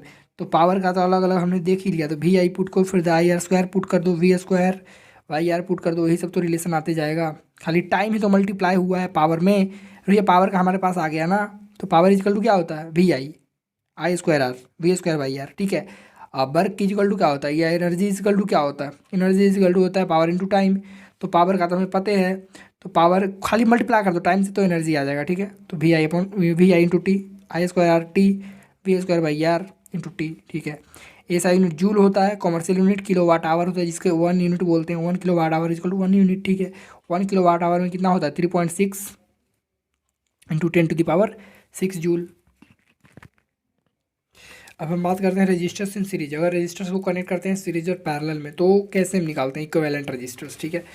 तो सीरीज में जब कनेक्ट करते हैं, इसका फॉर्मूला आता है R1R2 प्लस R3, और जितना भी रजिस्टर्स है उसको सिर्फ जोड़ दो डायरेक्टली, ठीक है। और पैरेलल में हो तो कुछ इस तरह से जोड़ देते हैं, 1/RP is equal to 1/R1 plus 1/R2, and जितने रजिस्टर्स हैं n टाइम्स, ठीक है।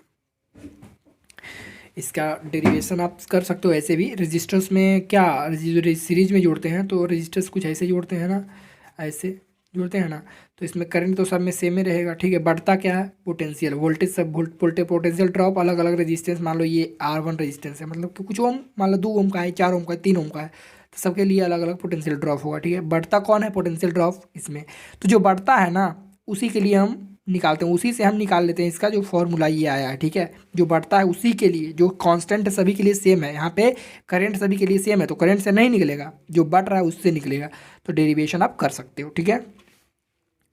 तो हम फॉर्मूला देख रहे हैं इसलिए हम आगे बढ़ते हैं, ठीक है। इसी का इसमें कौन बढ़ता है, पैरेलल में जब करेक्ट करते हो तो सब में करंट तो बढ़ जाता है, देखो करंट इसमें इतना जो करंट आ रहा था इसमें भी चला जाएगा, इसमें भी चला जाएगा, इसमें भी चला जाएगा, ठीक है। और बढ़ जाता है करंट, लेकिन पोटेंशियल सॉरी इसमें जो वोल्टेज होता है सबके सेम रहता है, ठीक है। तो ऐसा है, तो वोल्टेज सब में सेम रहता है, तो वोल्टेज यहाँ निकल जाता है, ठीक है। इसको निकलता है इस सब रिलेशन। अब ईएमएफ की बात कर लेते हैं। ईएमएफ टर्मिनल पोटेंशियल डिफरेंस, इसको टीपीडी भी बोलते हैं, टीपीडी टर्मिनल पोटेंशियल डिफरेंस, ठीक है। ईएमएफ, टीपीडी और आईआर इंटरनल रेजिस्टेंस, ठीक है। ईएमएफ क्या होता है, कोई भी बैटरी आप खरीद के लाते हो तो उस पर लिखा रहता है ना, रेटेड रहता है 3.5 वोल्ट, तो जो लिखा हुआ रहता है ना वो उसका एक्चुअल जो पोटेंशियल डिफरेंस भी लिखा हुआ 3.5 वोल्ट, वो एक्चुअल में ईएमएफ उसका बता रहा है, ठीक है। एक्चुअल ईएमएफ है उसका, कितना उसका पावर है, कितना उसमें दम है, वही बताता है, ठीक है। मैक्सिमम पोटेंशियल डिफरेंस, जब करंट उससे ड्रॉ नहीं किया जा रहा है, मतलब कुछ भी कनेक्टेड ना है उससे, तब जितना भी बता लिखा हुआ है, जो बता रहा है वही उसका ईएमएफ हुआ, ठीक है। टर्मिनल पोटेंशियल डिफरेंस क्या हुआ भैया, कनेक्ट कर दोगे तो उसमें जो मतलब ये पोटेंशियल डिफरेंस होगा अलग कम हो जाएगा कुछ, है ना, तो जो होता है वो बताता है, तो वही पोटेंशियल डिफरेंस हो गया। पोटेंशियल डिफरेंस क्या होता है, टर्मिनल पोटेंशियल डिफरेंस, दो टर्मिनल के बीच में पोटेंशियल कितना हो रहा है वो बताता है, ठीक है। तो ये समझने के लिए पहले ये समझ लो थोड़ा सा।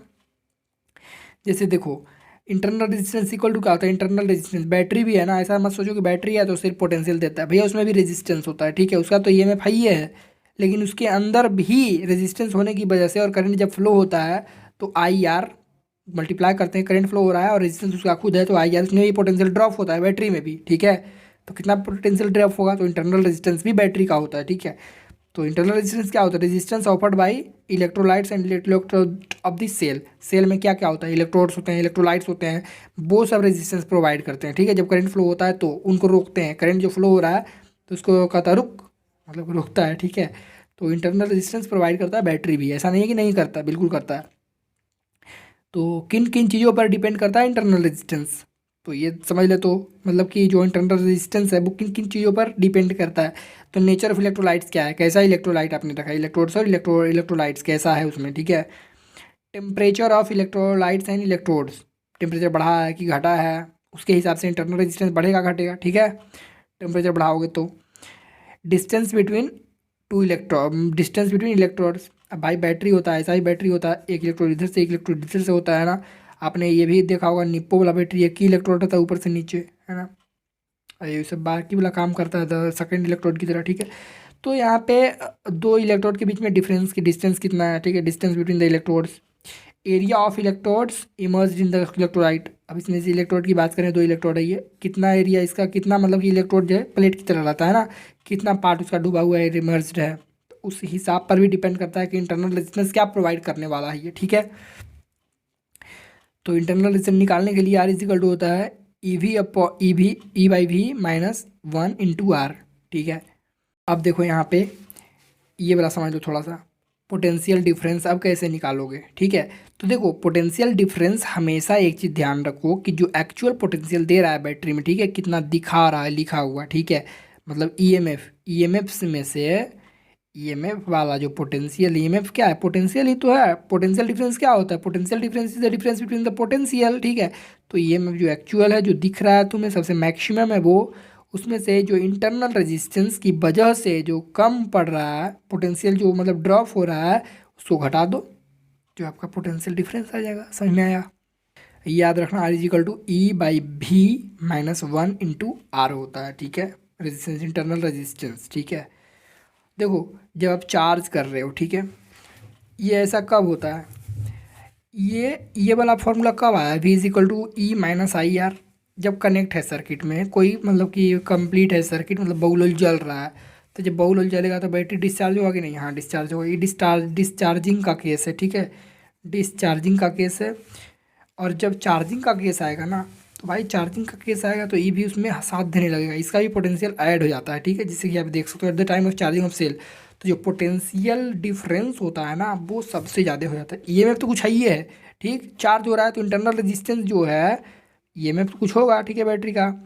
और जो चार्ज हो रहा है तो इंटरनल जो रेजिस्टेंस है वो भी पोटेंशियल ड्रॉप जो ले रहा है, तो पोटेंशियल डिफरेंस सब ऐड हो जाता है। तो ये eight the time of charging potential ज़्यादा होता है ईएमएफ से भी, ठीक है, याद रखना इस बात को।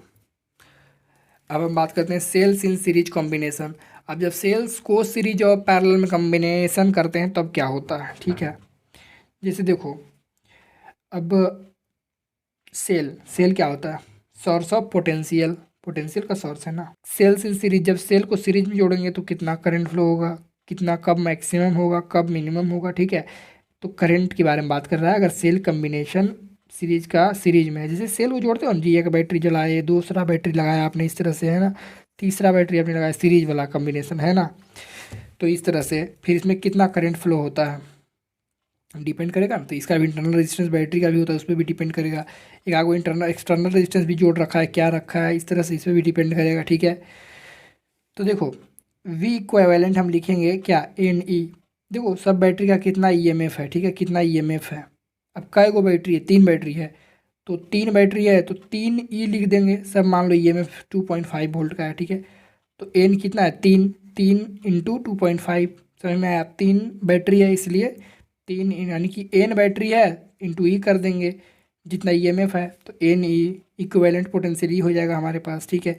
और रेजिस्टेंस क्या हो जाएगा भाई, सबका इंटरनल रेजिस्टेंस भी होगा ना, ठीक है। इंटरनल, इसका भी इंटरनल, इसका भी इंटरनल, इसका भी इंटरनल, कितना रेजिस्टेंस होगा। और कैसे जोड़ते हैं रेजिस्टेंस को तुम्हें पता होगा एकदम अच्छे से। अभी हमने देखा था रेजिस्टेंस में पैरेलल या सीरीज में, ठीक है। सीरीज वाले में सबके रेजिस्टेंस को जोड़ दो सीधा सीधी, ठीक है। तो जोड़ देंगे तो कै गो रेजिस्टेंस, कै गो मतलब कि कै गो बैटरी है, 3 गो। सेल मतलब कै गो है, 3 गो। तो एन हम मान लेते N, N number of, N represent करता है कितने नंबर्स में है, कितने कितना है, ठीक है। एन इंटू जो रेजिस्टेंस हुआ आर, तो एन आर हो जाएगा, ठीक है, एन आर। एक आगो रेजिस्टेंस बाहर में भी जुड़ा होगा तो एन आर प्लस आर, ठीक है, जो कि ये कुछ इस तरह से हुआ, ठीक है। पोटेंशियल भी मिल गया, इक्विवेलेंट इक्विवेलेंट रेजिस्टेंस भी हमें मिल गया। तो करंट इजिकल टू क्या होता है, वी अपॉन आर। तो वी कितना होगा, वी मतलब पोटेंशियल, पोटेंशियल क्या होगा, एन ई, देख रहे हो, एन ई अपॉन नीचे रेजिस्टेंस लिखेंगे तो रेजिस्टेंस क्या होगा, ओवरऑल रेजिस्टेंस लिख देंगे, ठीक है, एन आर प्लस आर, ठीक है। तो देखो अगर इंटरनल रेजिस्टेंस ज़्यादा होगा, ठीक, इंटरनल रेजिस्टेंस ज़्यादा होगा तो क्या होगा, इंटरनल रेजिस्टेंस अगर ज़्यादा है, ये ज़्यादा है एन आर, तो एन आर ज़्यादा है तो इसको नेगलेक्ट कर दो, ये खत्म हो गई इसकी कहानी। इसकी कहानी खत्म कर दोगे तो एन से एन कट जाएगा तो ई अपॉन आर रहेगा, ई अपॉन आर आ गया, ठीक है, is equal to E upon R, ठीक। और अगर आप मान लो कि एक्सटर्नल रेजिस्टेंस ज़्यादा है, ये ज़्यादा है, तो इसका वैल्यू इसका ख़त्म कर दो कहानी, तो एन ई अपॉन आर हो जाएगा, ठीक है। जो नेग्लिजिबल है मतलब एकदम बहुत ज़्यादा है इससे, ठीक है, मतलब ये नेग्लिजिबल हो गया तो इसका कहानी खत्म, तो एन ई अपॉन आर, ठीक है, एन ई अपॉन आर। और जब यहाँ पे ये कंक्लूजन क्या निकलता है कि जब इंटरनल रेजिस्टेंस नेग्लिजिबल होता है in comparison to external resistance, तो सेल जो होते हैं are connected in series to get maximum current. तो सीरीज कम्बिनेशन किया जाता है सेल्स का टू गेट मैक्सिमम करंट, ठीक है। अब दूसरा है सेल्स इन पैरेलल। अब सेल है, एक सेल है, दूसरा सेल है, पैरेलल कम्बिनेशन किया जाएगा, ठीक है। दूसरा सेल है इस तरह से कनेक्ट कर देगा, दूसरा सेल तीसरा से, इस तरह से कम्बिनेशन कर देगा, पैरेलल कम्बिनेशन, ठीक है। तो पैरेलल कम्बिनेशन में आई इज इक्वल टू क्या होगा, I is equal to V upon R होता है। पोटेंशियल क्या होगा भैया, पोटेंशियल जो पैरेलल में होता है वो सबके लिए सेम होता है, याद रखो इस बात को, ठीक है। पैरेलल में क्या बटेगा, हमने देखा था अभी ना, पैरेलल है, ठीक है, इसमें करंट बढ़ जाता है, इसमें इसमें भी जाएगा, इसमें भी जाएगा, इसमें भी जाएगा, लेकिन पोटेंशियल सब में सेम रहेगा, ठीक है। इसमें पोटेंशियल सब में सेम रहेगा, समझ में आया। तो पोटेंशियल इसमें जो इसमें इसमें इसमें सब में सेम रहेगा, तो भाई तो डायरेक्ट हम ई लिख सकते हैं ना, पोटेंशियल ही तो है ई, ई एम एफ। तो current is equal to V upon R, तो वी जगह ई लिख दिया हमने अपॉन आर, तो इक्विवेलेंट होगा R upon N plus R, ठीक है। कैलकुलेट करोगे तो इसका समझ में आ जाएगा, निकाल लोगे आराम से, ठीक। और जब एक्सटर्नल रेजिस्टेंस एकदम नेग्लिजिबल होता है, यहाँ पे एक्सटर्नल रेजिस्टेंस मतलब नहीं होता है, ठीक, नहीं होता है, तब क्या कंडीशन बनता है, ये E upon R by N होता है, तो एन जाके ऊपर मल्टीप्लाई हो जाता है, तो एन ई अपॉन आर हो जाता है, एन ई अपॉन आर, ठीक है। तो ये प्रीफर किया जाता है, ज़्यादा करंट पास होता है जब एक्सटर्नल रेजिस्टेंस क्या होता है, कम होता है, ठीक। इंटरनल रेजिस्टेंस ज़्यादा होता है तब। जब एक्सटर्नल रेजिस्टेंस नेग्लिजिबल होता है तब प्रीफर किया जाता है इस कम्बिनेशन को, मतलब एक्सटर्नल बाहरी रेजिस्टेंस, मान लो बाहर में कोई रेजिस्टेंस नहीं है, कोई रेजिस्टेंस नहीं है तो पैरेलल कम्बिनेशन करेंगे, बाहर में रेजिस्टेंस है तो सीरीज वाला कॉम्बिनेशन करेंगे टू गेट मैक्सिमम करंट। समझ आया? हाँ। अब चलिए देखते हैं किरचॉफ्स लॉ। ठीक है, किरचॉफ्स के दो लॉ हैं, पहला सर्किट लॉ है एंड दूसरा है वोल्टेज लॉ। ठीक है, सॉरी पहला करंट लॉ है, दूसरा वोल्टेज लॉ है।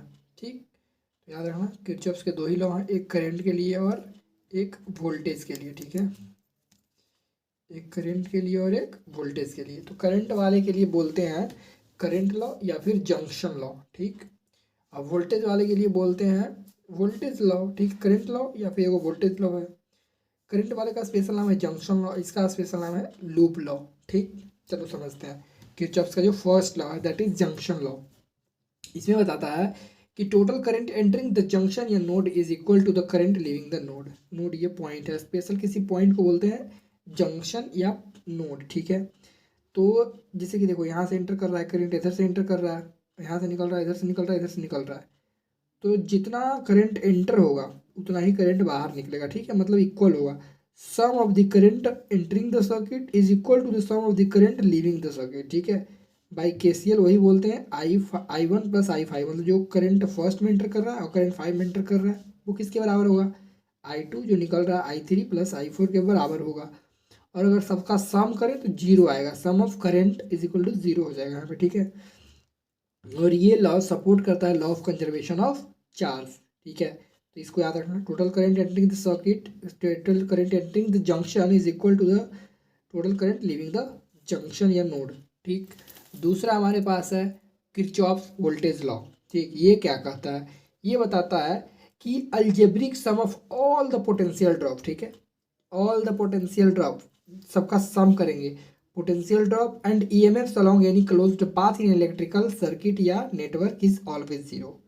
देखो सर्किट में या तो ईएमएफ प्रोड्यूस करने वाला यानी कि बैटरी होगा या फिर रेजिस्टर होगा। ठीक है, जो कि रेजिस्टेंस प्रोड्यूस करेगा। ठीक है, तो ये बोल रहा है कि जब सम करेंगे algebraic sum, sum of all the potential drop, सबके अक्रॉस पोटेंशियल ड्रॉप, इसका तो पोटेंशियल खुद है ये, रेजिस्टर्स के अलॉन्ग पोटेंशियल ड्रॉप होगा। ठीक है, और ईएमएफ तो है ये, ईएमएफ और पोटेंशियल ड्रॉप, इसके अक्रॉस पोटेंशियल ड्रॉप होगा, यहाँ पे ईएमएफ है। ठीक है, पोटेंशियल ड्रॉप और ईएमएफ सब का पोटेंशियल जो सम होगा ना कोई क्लोज्ड सर्किट में, तो क्या होगा, वो हमेशा जीरो होगा, यही तो बता रहा है। ठीक है, तो यही लिखा है हमने। ठीक है, sum of all the potential is equal to यहाँ पे जीरो। ठीक है, इसीलिए बोलते हैं इसको पोटेंशियल लॉ या फिर लूप लॉ या फिर वोल्टेज लॉ। ठीक है, तो जैसे कि एक सर्किट है ABCD, 3 पॉइंट है। ठीक है, ABC, जिसमें कि यहाँ पे आप देख सकते हो ईएमएफ है। अब इसके लिए समझना होगा आपको कि जोड़ना कैसे है। ठीक है, तो समझो, चलो समझते हैं। सम तो होने वाला है जीरो, तो चलते जोड़ते हैं पोटेंशियल का, है ना। जैसे मान लो करंट कुछ इस डायरेक्शन में फ्लो कर रहा है। ठीक है, करंट इस डायरेक्शन में फ्लो कर रहा है ऐसे।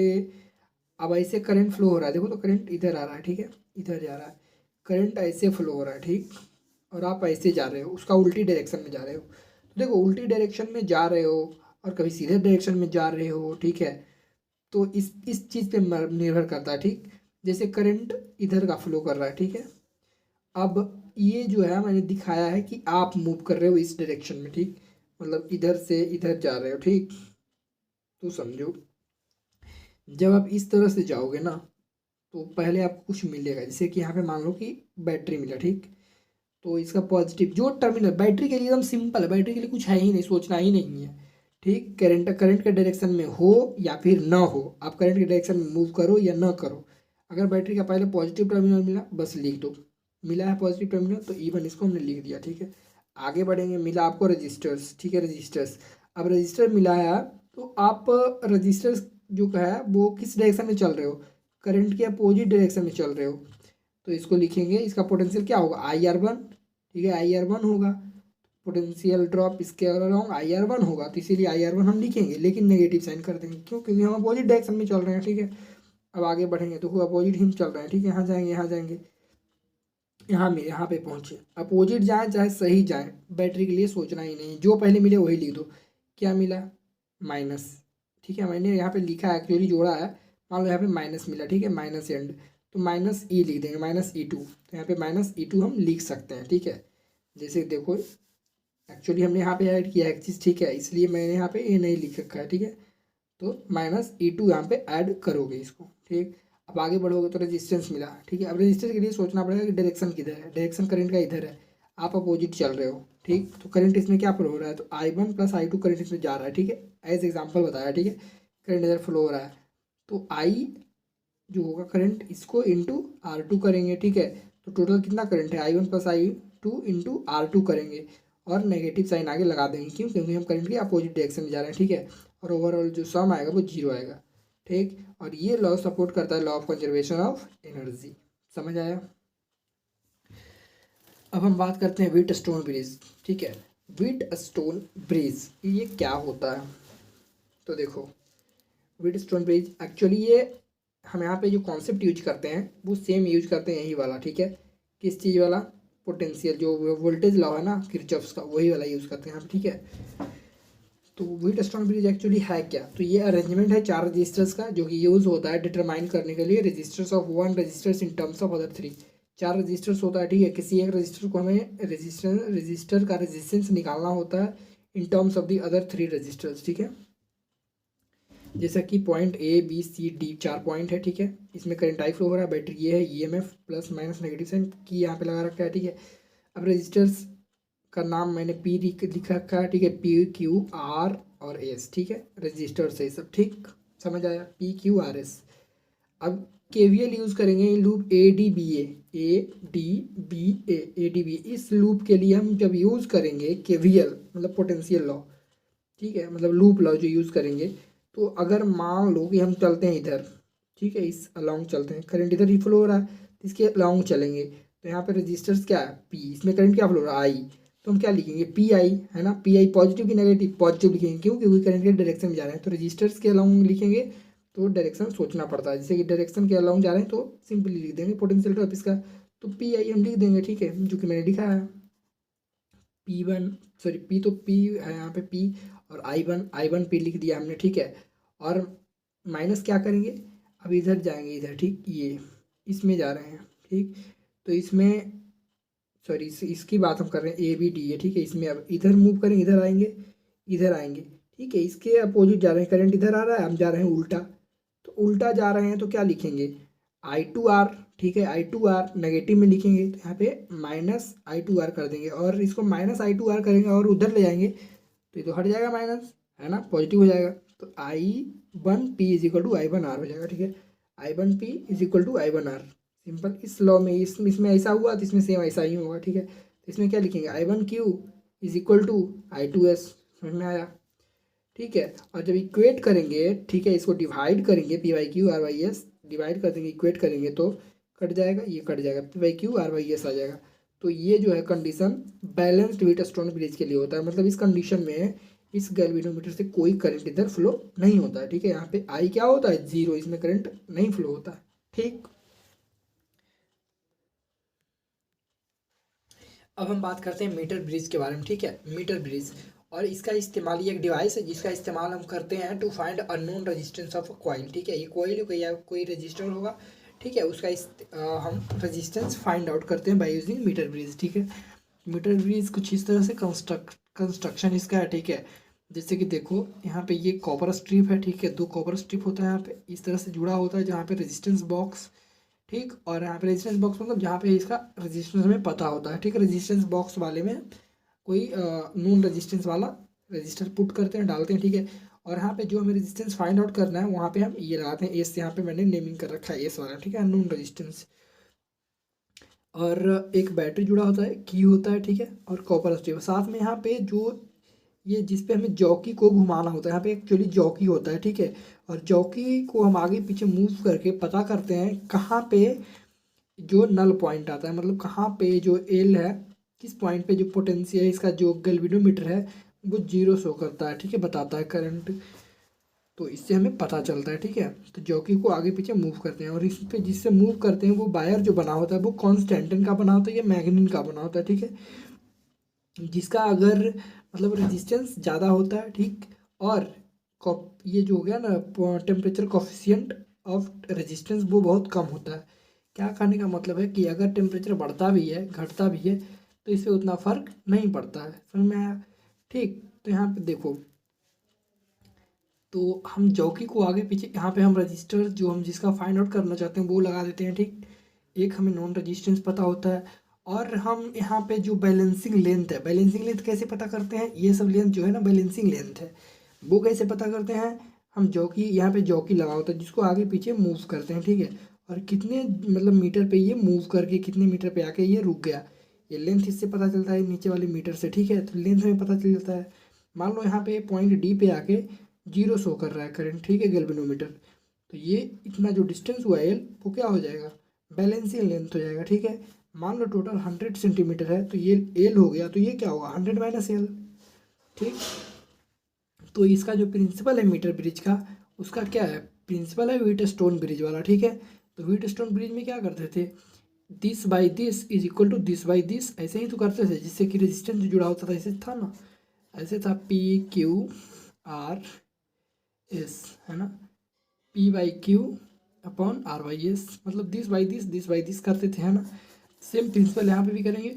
तो रेजिस्टेंस बॉक्स अपॉन आर, तो रेजिस्टेंस बॉक्स वाले में जो है मतलब P by Q R by S, principle वही है सेम। ठीक है, तो P by Q R by S, तो आर बाई एस तो एज इट इज लिख दिया गया, पी बाई क्यू क्या है, पी की जगह रेजिस्टेंस बॉक्स जो हमें रेजिस्टेंस निकालना है।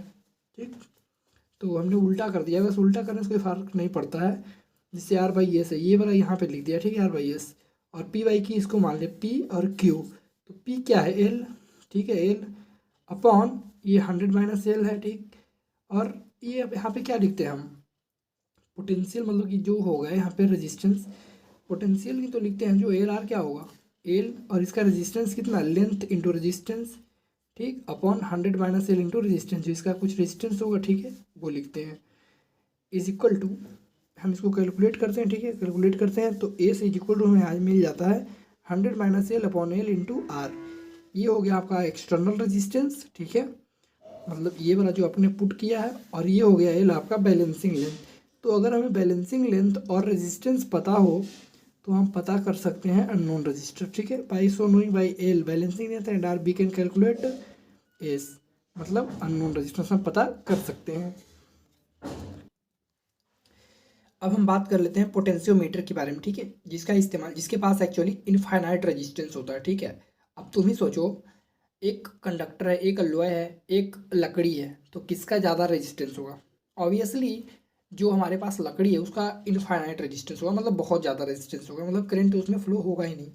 लेकिन यहाँ पे पोटेंशियोमीटर का कुछ ऐसा केस है कि इसके पास इनफाइनाइट रेजिस्टेंस होगा, मतलब रेजिस्टेंस बहुत ज़्यादा होता है। ठीक है, और ज़्यादा होने का फ़ायदा ही इसके पास है, क्या फ़ायदा है कि ये जो है मतलब जितना भी हमारे पास डिवाइस होता है, जैसे कि वोल्टेज मेजर करने का, जैसे कि वोल्ट मीटर, ठीक है, तो वोल्ट मीटर को जब सीरीज मतलब पैरेलल में कनेक्ट किया जाता है किसी रजिस्टर्स के अक्रॉस, ठीक है, तो वहाँ पे वो क्या बताता है, मतलब कि जो वोल्ट मीटर होता है एक्चुअली जो वोल्टेज मेजर करता है वो उसमें करंट भी ड्रॉ कर लेता है खुद भी। ठीक है, लेकिन पोटेंशियोमीटर ऐसा नहीं करता, क्योंकि इसके पास इनफाइनाइट रेजिस्टेंस होता है, इसलिए करंट को ड्रॉ नहीं करता है। ठीक है, जो कि मेजर करता है, मतलब मेजर करता है ईएमएफ को या फिर पोटेंशियल को between 2 points in a circuit accurately, मतलब पूरा एक्यूरेसी के साथ मेजर करता है। क्यों, क्योंकि ये कोई करंट उसमें ड्रॉ करता ही नहीं, लेता ही नहीं, इसलिए पूरा एक्यूरेसी के साथ बता देता है कितना है।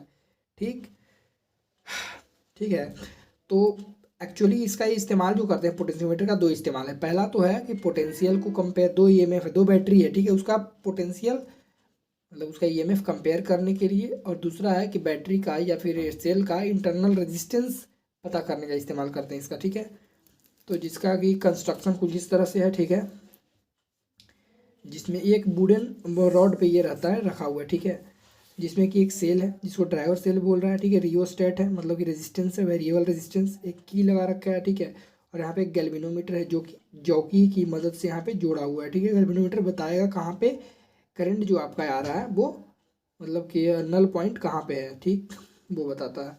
तो एक्चुअली ये कॉपर स्टिप से बना होता है। ठीक, और साथ में ये जो जिस पे चौकी को हम आगे पीछे घुमाते हैं, और उसको क्या, उस किस चीज़ से बना होता है, कॉन्स्टेंटिन या मैग्नीन का, या फिर यूरेका भी बोल सकते हो। ठीक है, जो कि एक अल्लोय है ये सब। ठीक है, मतलब जब रेजिस्टेंस इसका बढ़ता है, ठीक, टेम्परेचर बढ़ता है, रेजिस्टेंस बढ़ता है, जो कोफिशियंट होता है इस पर कोई फर्क नहीं पड़ता है। ठीक है, कोफिशियंट ऑफ टेम्परेचर, ये हो गया coefficient of temperature, coefficient of resistance, ठीक है, तो इस पर कोई फर्क नहीं पड़ता है। तो हमें ओम्स लॉ से पता है कि V is equal to I R होता है बाई ओम्स लॉ। ठीक है, बाई ओम्स लॉ, हमें ओम्स लॉ से पता है कि V is equal to I R होता है। तो यहाँ पे देखो V is equal to I R के जगह हम रो एल अपॉन लिख सकते हैं, हाँ लिख सकते हैं। तो V इज इक्वल टू, यहाँ पे हम ये भी तो लिख सकते हैं ना के एल। कैसे? के को हमने कांस्टेंट, यहाँ पे कौन कौन करंट जो फ्लो हो रहा है वो कांस्टेंट है, रेजिस्टिविटी जो वायर है वो कांस्टेंट है, एरिया क्रॉस सेक्शन कांस्टेंट है। ठीक है, इतने तो कांस्टेंट हो गए, लेंथ तो वेरी करेगा, तो कांस्टेंट चीज़ को यहाँ पे के लिख दिया हमने। ठीक है, तो V is directly proportional to L हो गया। ठीक है, और यहाँ पे हम अगर हम प्रोपोर्शनलिटी कांस्टेंट हटाए तो यहाँ पे जो ये है इसको हम लिखें तो क्या लिख सकते हैं? K is equal to V upon L. तो वी अपॉन एल लिख दिए हैं। तो ये के क्या है? तो के हमारा है पोटेंशियल ग्रेडियंट। एक्चुअली ग्रेडियंट जब भी शब्द आ जाए ना, बोल देगी फोर्स ग्रेडियंट, मतलब फोर्स पर यूनिट डिस्टेंस हो जाएगा। ठीक है, इसे हम लिखेंगे, कोई भी ग्रेडियंट बोल दे मतलब नीचे आर डिस्टेंस से डिवाइड करना है। ठीक है, तो पोटेंशियल ग्रेडियंट मतलब वी बाई एल है। ठीक है, पोटेंशियल ग्रेडियंट, पोटेंशियल ग्रेडियंट क्या होता है? Fall of potential per unit of length of wire. ठीक है, वी बाई एल लिखते हैं, K is equal to V by L, याद रखना इसको। ठीक है, यहाँ पोटेंशियोमीटर से आया ये। ठीक, अब सेंसिटिविटी ऑफ पोटेंशियोमीटर किस चीज़ पे डिपेंड करता है? वो पोटेंशियल ग्रेडियंट पे डिपेंड करता है। ठीक है, इस पे डिपेंड करता है। अब तुम भी सोचो, सेंसिटिविटी जो होता है ना वो इन्वर्सली प्रोपोर्शनल होता है पोटेंशियल ग्रेडियंट के। ठीक है, इन्वर्सली प्रोपोर्शनल होता है पोटेंशियल ग्रेडियंट, मतलब सेंसिटिविटी। ठीक है, सेंसिटिविटी जैसे कि मान लो सेंसिटिविटी है ये। ठीक है, अब इज इक्वल टू लिखे तो क्या लिख सकते हैं? 1/V/L। तो V/L, तो अब इसको लिखेंगे तो ये ऊपर चला जाएगा, मतलब सेंसिटिविटी इज इक्वल टू हो जाएगा एल ऊपर चला जाएगा अपन भी।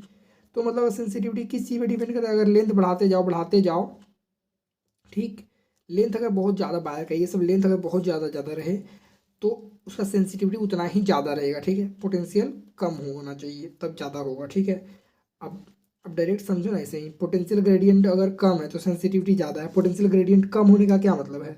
पोटेंशियल ग्रेडियंट ये कब कम होगा बताओ? अब भैया नीचे बहुत ज़्यादा से डिवाइड कर दो, नीचे जो लेंथ है ना बहुत बढ़ा दो, तो ये मान लो ये 2 है, नीचे कर दो 50, तो वैल्यू एकदम कम हो जाएगा। जब कम हो जाएगा तो पोटेंशियल ग्रेडियंट मतलब ये पूरा ओवरऑल कम हो गया, सेंसिटिविटी ज़्यादा हो जाएगा। तो सिंपल जब ये पूछे ना कि सेंसिटिविटी किस चीज़ पे डिपेंड करता है, तो पहला अगर एक वर्ड में आंसर देना है तो पोटेंशियल ग्रेडियंट बोल देंगे। ठीक है, क्योंकि उसके इन्वर्सली होता है। लेकिन डायरेक्ट अगर ऐसे बताना है सिंपल तरीके से तो हम बोल देंगे कि सेंसिटिविटी डिपेंड करता है, अगर लेंथ ऑफ द वायर बढ़ाते जाओ तो सेंसिटिविटी बढ़ती जाएगी। ठीक है, दूसरा चीज़ कि पोटेंशियल कम होना चाहिए। पोटेंशियल अगर कम है, ओवरऑल खाली पोटेंशियल की बात करें, सिंगल चीज़ का बताना है। ठीक है, लेंथ और पोटेंशियल सिंगल सिंगल बताना है, तो लेंथ अगर बढ़ाते जाओ तो सेंसिटिविटी बढ़ जाएगी, पोटेंशियल कम कर दो तो भी सेंसिटिविटी बढ़ जाएगी। ठीक है, ऐसे आप बता सकते हो। अब चलिए हम देख लेते हैं यूजेज ऑफ पोटेंशियोमीटर। हमने कहा ना अभी कि ये ईएमएफ को कंपेयर करता है, सेल दो सेल है अलग अलग, उसका ईएमएफ कंपेयर करेगा, साथ ही साथ सेल का रेजिस्टेंस भी निकालता है, मतलब इंटरनल रेजिस्टेंस। ठीक है, फाइंड आउट करने का काम आता है। तो चलिए देखते हैं। पहला जैसे कंपेरिजन ऑफ ईएमएफ, तो फॉर्मूला होता है E1/A2 is equal to L1/L2। कैसे आया? देखो हमारे पास E1 is equal to KL1 होता है। कैसे? अभी हमने अभी देखा ना, V is equal to KL। ठीक है, तो K इज इक्वल टू हमने क्या लिखा था? K is equal to V/L, potential gradient है ना, पोटेंशियल ग्रेडियंट वाला ही तो आया ये पोटेंशियल ग्रेडियंट वाला। V की जगह हमने E लिख दिया है, मतलब कोई खुला ओपन सेल है। ठीक है, सेल का कंपेयर करना है, दो अलग अलग सेल है उसका हमें बताना है। तो ईएमएफ क्या हो जाएगा? E is equal to KL1। ठीक है, और E2 is equal to KL2। ठीक है, दोनों को कंपेयर कर दो, E1 इसको डिवाइड कर दो तो हो जाएगा E1/E2 is equal to K1 cut जाएगा तो L1/L2। ठीक है, कंपेयर कर देंगे इस तरह से। ठीक, दूसरा है रेजिस्टेंस, इंटरनल रेजिस्टेंस कंपेयर कर निकालने का सेल का। ठीक है, डिटरमाइन, तो हमें मान लो कि ओपन सर्किट दे रखा है। ठीक है, ओपन, तो E is equal to KL हो जाएगा, KL1। अगर मान लो क्लोज सर्किट है तो पोटेंशियल डिफरेंस वहाँ पे आएगा। ठीक है, ईएमएफ नहीं आएगा, हमने देख रखा है ये TPD हमने पढ़ लिया है, टर्मिनल पोटेंशियल डिफरेंस और ईएमएफ। ठीक है, तो ईएमएफ ओपन सर्किट के लिए होता है और ये क्लोज सर्किट के लिए होता है। V is equal to KL2 हो जाएगा। ठीक है, अब कंपेयर करेंगे तो E/V, तो E/V और KL1/KL2, तो के तो कटेगा ही फिर भी। तो यहाँ पे क्या फ़र्क पड़ा बताओ? यहाँ पे देखो, यहाँ पे भी ईएमएफ है, EMF E1/E2 is equal to L1/L2, एकदम कोई फर्क नज़र नहीं आएगा। ठीक है, यहाँ पे भी वही बात है, E/V, तो यहाँ पे भी तो ई ही है, ई है, बट यहाँ पे भी क्यों लिख दिया? क्योंकि क्लोज है। ठीक है, सेम यही चीज़ है, बस यहाँ पे E2 की जगह यहाँ पे भी लिख दिया, क्यों? क्योंकि क्लोज सर्किट है। ठीक है, इसलिए सेम यहीं पे यहाँ पे ये नहीं समझ लेना कि इलेक्ट्रिक फील्ड है, ये ई है ईएमएफ। ठीक है, ईएमएफ, तो E/V is equal to L1/L2। ठीक है, अब हमें पता है कि R इज इक्वल टू होता है E/V-1 × R। ये इंटरनल रेजिस्टेंस निकालने का फॉर्मूला है, ठीक है, इंटरनल रेजिस्टेंस निकालने का फॉर्मूला है। इंटरनल रेजिस्टेंस कैसे निकालते हैं? हम निकालते हैं, इंटरनल रेजिस्टेंस निकालने का फॉर्मूला है कि बैटरी का, जैसे बैटरी कोई दे रखा है, ठीक है, बैटरी आपके पास है, ठीक, कोई बैटरी है, तो आपको देखना है कि उसका ईएमएफ एक्चुअल में है कितना। ईएमएफ उसका दे रखा होगा, ठीक है, ईएमएफ दे रखा है। अच्छा, पोटेंशियल डिफरेंस कितना है उसका? पोटेंशियल डिफरेंस भी आपको पता होगा। मान लो ईएमएफ आपको बता दिया, पोटेंशियल डिफरेंस भी बता दिया, मतलब कि ईएमएफ मतलब खाली जब सर्किट में कनेक्टेड नहीं है तब, जब कनेक्ट कर दिया तो उसका पोटेंशियल डिफरेंस हो जाएगा, ठीक, उसमें से एक घटा देना है, मतलब potential difference by voltage -1 × R। अब सर्किट में आर रेजिस्टेंस कितना है, ठीक है, कनेक्टेड, वो मल्टीप्लाई कर देंगे, इंटरनल रेजिस्टेंस आ गया, ठीक है। यहाँ से वही फॉर्मूला निकाला, E/V इज इक्वल टू क्या लिख सकते हैं, L1/L2। E/V is equal to L1/L2, तो यहाँ पे पुट कर दिया, ठीक है, ये वाला L1/L2, तो L1/L2 -1 × R। तो इंटरनल रेजिस्टेंस निकालने का ये भी तरीका है, वो हो गया कि अगर हमें बैलेंसिंग लेंथ पता है L1/L2, तो हम, और रेजिस्टेंस पता है, तो हम निकाल सकते हैं इंटरनल रेजिस्टेंस ऑफ सेल। मतलब दोस्तों आप देख सकते हो यहाँ पे, अगर दोनों L1 L2 दोनों चीज़ पता हो, ठीक है, मतलब L1 balancing length L1 L2 दोनों पता हो, साथ में रेजिस्टेंस पता हो, तो हम यहाँ पे रेजिस्टेंस निकाल सकते हैं, इंटरनल रेजिस्टेंस ऑफ सेल, ठीक है। और अगर आपको सिंपल बैलेंसिंग लेंथ पता हो, एक बैलेंसिंग लेंथ पता हो और रेजिस्टेंस पता हो, तो इस कंडीशन में आप रेजिस्टेंस निकाल सकते हो, ठीक है। रेजिस्टेंस, इंटरनल रेजिस्टेंस निकालने के लिए हमें L1 L2 दोनों पता होना चाहिए, ठीक है, साथ में एक्सटर्नल रेजिस्टेंस पता होना चाहिए। और सिंपल अगर आपको कोई रेजिस्टेंस मतलब कि निकालना है, रेजिस्टेंस फाइंड आउट करना है, नॉट इंटरनल रेजिस्टेंस, सिर्फ रेजिस्टेंस निकालना है, तो आपको बैलेंसिंग लेंथ और रेजिस्टेंस पता होना चाहिए, ठीक है। और अगर इंटरनल रेजिस्टेंस निकालना है तो आपको दोनों L1 और L2 दोनों पता होना चाहिए, ठीक है, दोनों बैलेंसिंग लेंथ, और साथ में एक्सटर्नल रेजिस्टेंस तो पता होना ही चाहिए, तब फाइंड आप कर पाओगे क्या, इंटरनल रेजिस्टेंस, ठीक है। इस चीज़ में कंफ्यूज मत होना, जैसा कि आप यहाँ पे देख सकते हो। तो इस वीडियो में इतना ही था, ठीक है, आपको अच्छा लगा मुझे उम्मीद है, ठीक है, और जो भी डाउट हैं आपके क्लियर हुए होंगे, और जो भी फार्मूलाज इसमें हैं सारे को मैंने कवर करने की कोशिश की है, ठीक है, जितना मैं कर पाया हूँ। होप आपको अच्छा लगा हो। दैट्स ऑल फॉर वॉचिंग, और लाइक सब्सक्राइब चाहो तो कर सकते हो। Thanks for watching again.